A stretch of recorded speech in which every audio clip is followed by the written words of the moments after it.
Here is the true-life story outline, expanded to a single detailed narrative based on the title you provided. "Stay down!" They double-kicked her to the ground. Then she shattered their legs before 300 SEALs. The sun over Coronado wasn't just bright. It was a harsh, white glare that bounced off the endless Pacific and blasted the training compounds of the Naval Amphibious Base. It was the kind of heat that promised a migraine by noon, the kind that made the asphalt shimmer and dance. For the 300 men assembled in a loose semicircle around the blacktop grinder, the weather was irrelevant. They were creatures of discomfort, forged in it. They were basic underwater demolition/SEAL, Bud/S students, most of them, their heads shaved clean, their bodies lean and corded with the specific type of muscle that comes from endless calisthenics, log PT, and the constant gnawing hunger of the training pipeline. But today, there was no ocean, no rubber boats, no instructors screaming inches from their faces. Today was a brief reprieve, a morale event. They were getting a demonstration. Specifically, they were getting a hand-to-hand combat demonstration from an outside expert. The rumor mill, which worked faster than any communication system in the military, had been churning for days. Some said it was a kung fu master. Others whispered about a Krav Maga specialist from Israel. The instructors, they standing rigidly at the edges of the formation with their distinctive brown helmets and megaphones, had offered no clarity. They just ordered the students to sit, hydrate, and shut their mouths. When a plain, olive-drab government sedan pulled up near the grinder, a wave of curious whispers swept through the ranks. The door opened, and out stepped a figure that immediately deflated every macho expectation in the yard. It was a woman. She was not large. She stood perhaps 5'4", yet with a compact, athletic build that was evident even under her loose-fitting GI pants and a plain t-shirt. Her black hair was pulled back tightly into a simple ponytail, revealing a face with high cheekbones and calm, deep-set eyes that scanned the crowd of hardened warriors with zero apprehension. She carried a gym bag over one shoulder and walked towards the instructor staff with the casual confidence of someone walking into their own living room. Her name was Master Sergeant Sarah Jensen, though to the few who knew her story, she was simply known as the Blade. She was a senior instructor in the Marine Corps Martial Arts Program, MCMAP, and her specialty wasn't just theory. It was the brutal, efficient application of force. Her personal journey was one that the SEAL instructors, who had done their homework, deeply respected. They knew she wasn't just a teacher. She was a survivor who had turned herself into a weapon. As she took her place in the center of the grinder, the student formation broke into a polite smattering of applause. It was respectful, but tinged with a heavy dose of skepticism. To these men, who could run marathons before breakfast and swim miles in treacherous currents, the idea of a small woman teaching them anything about fighting was almost an insult. They were trained to kill with their bare hands. What could she possibly show them? The murmuring grew louder, a low tide of testosterone-fueled doubt. One of the lead instructors, a senior chief with a chest full of ribbons and a face that looked like it had been used as a battering ram, stepped forward. "All right, ladies, pipe down," he bellowed, and instant silence fell. "This is Master Sergeant Jensen. She is going to run you through some MCMAP techniques and principles. You will treat her with the same respect you treat me. Is that understood?" A chorus of "Yes, Senior Chief" rang out. Sarah offered the senior chief a small nod of thanks and then turned to face the students. She didn't begin with a shout. She began with a quiet, clear voice that carried effortlessly in the still air. "I know what you're thinking," she started, a faint smile playing on her lips. "You're thinking about how easy it would be to take me down. You're thinking about your weight, your strength, your years of athleticism. And you're right. In a wrestling match, a pure strength contest, I'd lose every time." This admission caught their attention. The whispers stopped. She had their ears. "That's not what I'm here to teach you," she continued. "I'm here to teach you about violence, real violence, not the kind in the octagon with rules and referees. The kind that happens in a dark alley, in a room you just cleared, when you have no weapon and nowhere to run. It's fast, it's ugly, and the person trying to kill you doesn't care about your 500-pound squat." She opened her gym bag and pulled out a set of padded training arms and legs, laying them on the ground. "To demonstrate, I need a volunteer, someone big." For a moment, no one moved. Then, with a nudge from his buddies, a giant of a man stood up.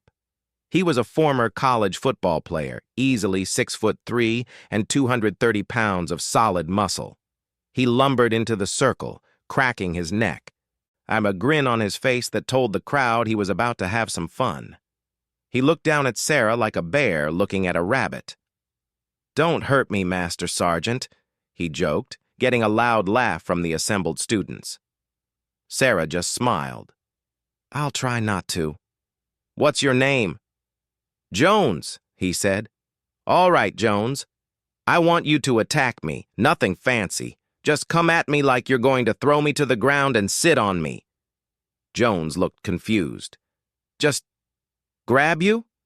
"Just grab me, as hard and as fast as you can." He hesitated, looking at the instructors, who just watched with stone-faced interest. He shrugged, then lunged. It was a classic double-leg takedown attempt, the kind he'd done hundreds of times on the gridiron. He dropped his level and drove forward, his arms reaching to wrap around her legs. It happened in a blink. Sarah didn't try to block him. Instead, she moved.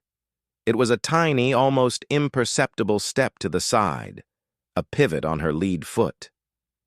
As his massive shoulders came crashing into the space where her legs had just been, her hand shot out and chopped down, not with a fist, but with the bladed edge of her hand directly onto the side of his neck. It wasn't a heavy blow, but it was precise. Jones's forward momentum carried him a few more steps before his legs seemed to forget how to work. He stumbled, his eyes going wide with shock, and fell to his knees, gasping and grabbing his throat. He wasn't hurt badly, but his trachea had experienced a sensation it never had before, and his body had instantly shut down the attack. A dead silence fell over the grinder. You could hear the waves crashing on the beach a quarter-mile away. Jones, coughing, managed to get back to his feet, looking at Sarah not with anger, but with pure, unadulterated awe. "That," Sarah said, her voice calm again, "is target selection. I didn't try to match his power. I redirected it and attacked a vital point. Your neck, your eyes, your groin, your knees, these are the great equalizers. Size doesn't protect them." For the next hour, she ran them through drills. She taught them how to create distance, how to use simple, devastating strikes to soft tissue, and the importance of situational awareness. The skepticism was gone, replaced by intense focus. They were learning from a master. After the formal demonstration, as the students broke for chow, Sarah was approached by a group of instructors. They invited her to the trophy room, a lounge area in the main building where they could debrief and have a cup of coffee. The conversation was lively, with the instructors asking her detailed questions about technique and philosophy. Sarah felt a sense of camaraderie. These were men and women who understood the burden of being a warrior. As the afternoon wore on and the sun began its descent towards the ocean, Sarah decided it was time to head back. She gathered her bag and walked out of the building towards the parking lot, which was on the far side of the massive grinder. The vast concrete expanse was mostly empty now, save for a few students doing maintenance on some obstacle course equipment in the distance. As she walked, she noticed two men approaching from her left. They weren't in the crisp, clean uniforms of the instructors. They wore faded t-shirts, worn-out shorts, and the unmistakable aura of men who had been through the pipeline and were now likely part of a training cadre or support staff. They were older, in their late 20s, with the lean, hungry look of operators. One had a shaved head and a thick neck. The other sported a dirty blonde buzz cut and a sneer that was visible from 50 yards away. They cut across her path, forcing her to stop. "Hey!" the shaved-head one said, his voice dripping with false friendliness. "You're the little lady who was putting on the karate show, right?" Sarah stopped, her expression neutral. "That's right."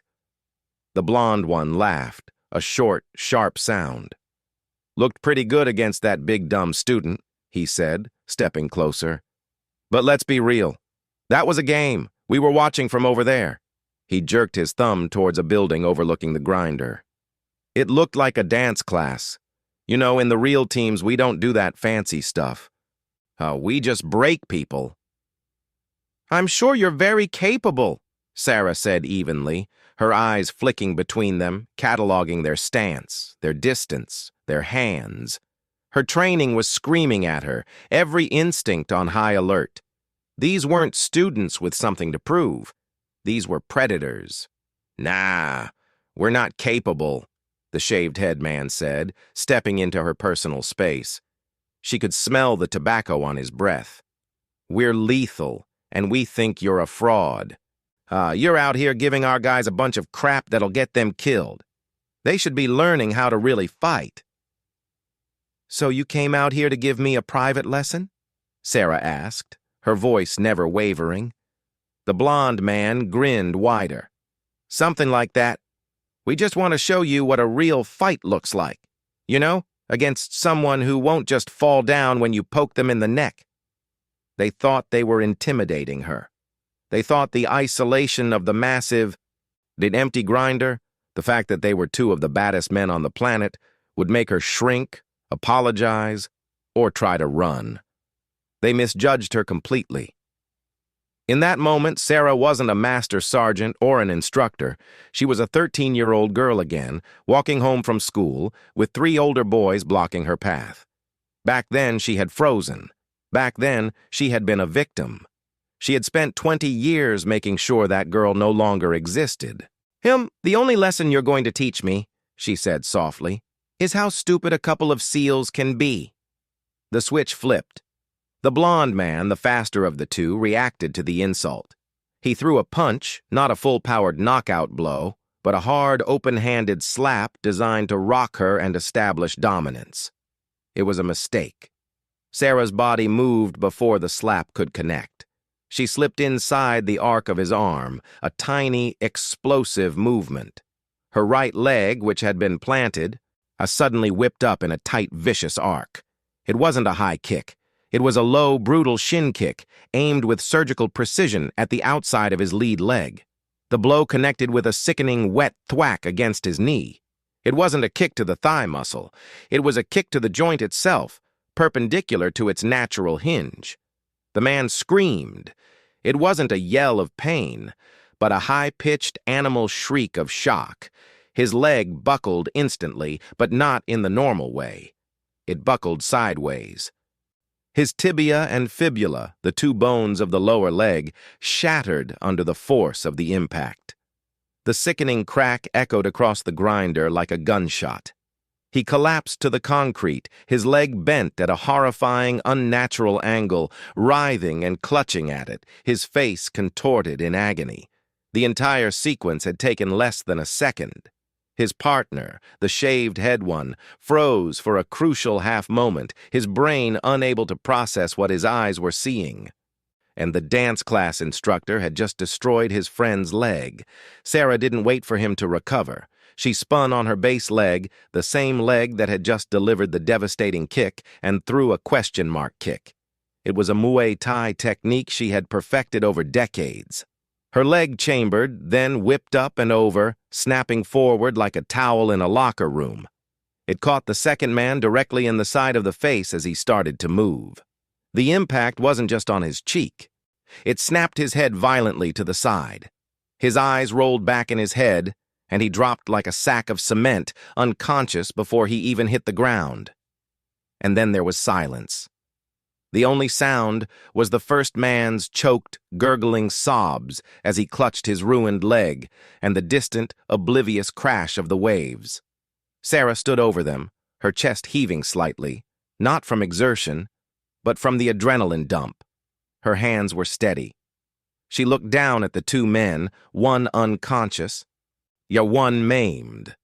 20 years of training, of discipline, of transforming herself from prey to predator had culminated in this single, brutal, righteous moment. "Stay down," she whispered, though they weren't getting up anytime soon. She didn't run, she didn't panic. She reached into her pocket, pulled out her phone, and calmly dialed a number. "Senior Chief," she said when the gruff voice answered on the other end. "This is Jensen. I'm out on the grinder near the parking lot. I have a situation. 2 of your men attacked me. They're both down. One is unconscious, the other has a compound fracture of the lower leg. You need to get medical out here now, and you need to get your entire command staff out here, because this is going to be an incident." By the time she hung up, she could already see figures pouring out of the buildings. The first ones on the scene were the students, the 300 men who had watched her demonstration just hours ago. They had heard the screams. See, they arrived at a dead sprint, their faces a mixture of confusion and shock as they took in the scene. The mighty Sarah Jensen, standing calmly with her phone in her hand, and 2 of the most feared men on the base, one crumpled in a heap, the other twisted in agony on the concrete, a spreading pool of blood seeping from the compound fracture of his leg. The whispers started immediately. "What the hell happened? Is that Petty Officer Miller? Look at his leg, man. Look at his leg." The senior chief arrived moments later, his face a thundercloud of rage and disbelief. He took one look at the downed men, one look at Sarah's calm, composed face, and understood the situation with perfect clarity. He didn't need to ask who started it. He knew the type. He had served with them. The MPs arrived, then the ambulance. The injured man was carefully loaded onto a stretcher, his screams replaced by morphine-induced moans. And the unconscious one was handcuffed to a gurney as a precaution, though he was still out cold. Sarah was asked to stay for the investigation. Over the next few hours, the story spread through the BUD/S compound like wildfire. The students, who had been mere yards away from the fight, recounted what little they had seen, the flash of movement, the terrible crack, the second man dropping as if shot by a sniper. The legend grew with each telling. They hadn't seen the initial insult, and only the aftermath. They had seen a woman they had doubted just hours before, standing victorious over 2 of the baddest men in the Navy. The investigation was swift. The lounge area where the 2 men had been drinking overlooked the grinder. They had watched her demonstration, fueled by beer and arrogance, and had decided to teach her a lesson.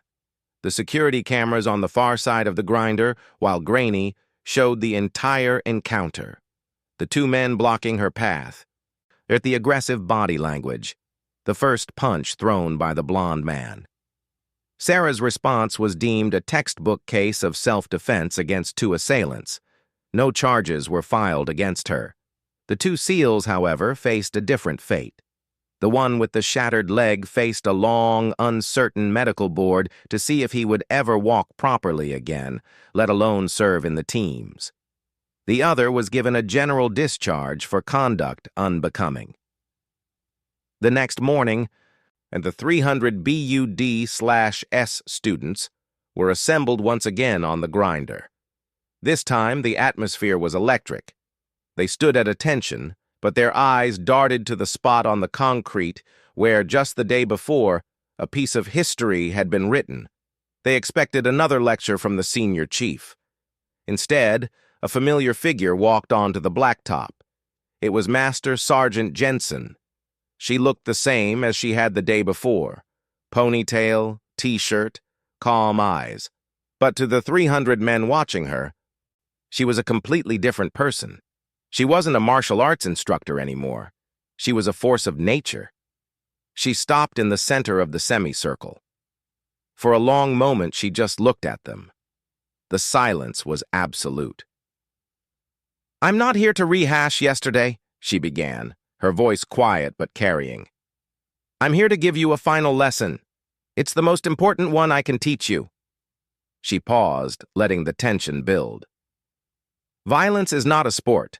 It is not about proving who is tougher. It is not about ego.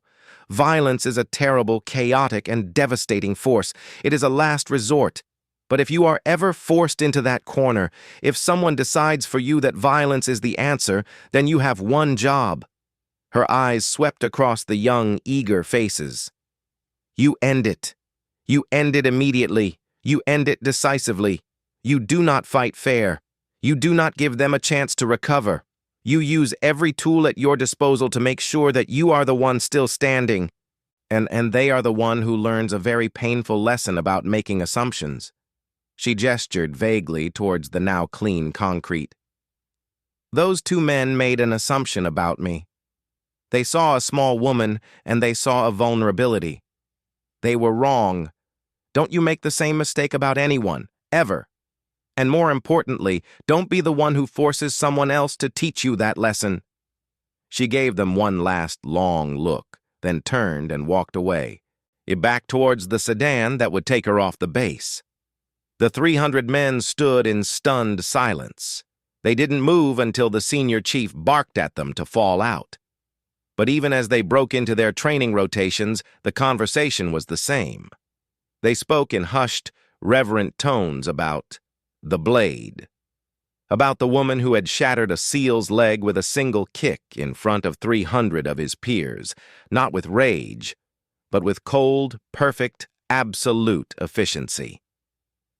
It was a story they would tell for the rest of their lives, a story that would become a part of the base's unofficial lore, the day the quiet woman showed them all what a real fight looks like.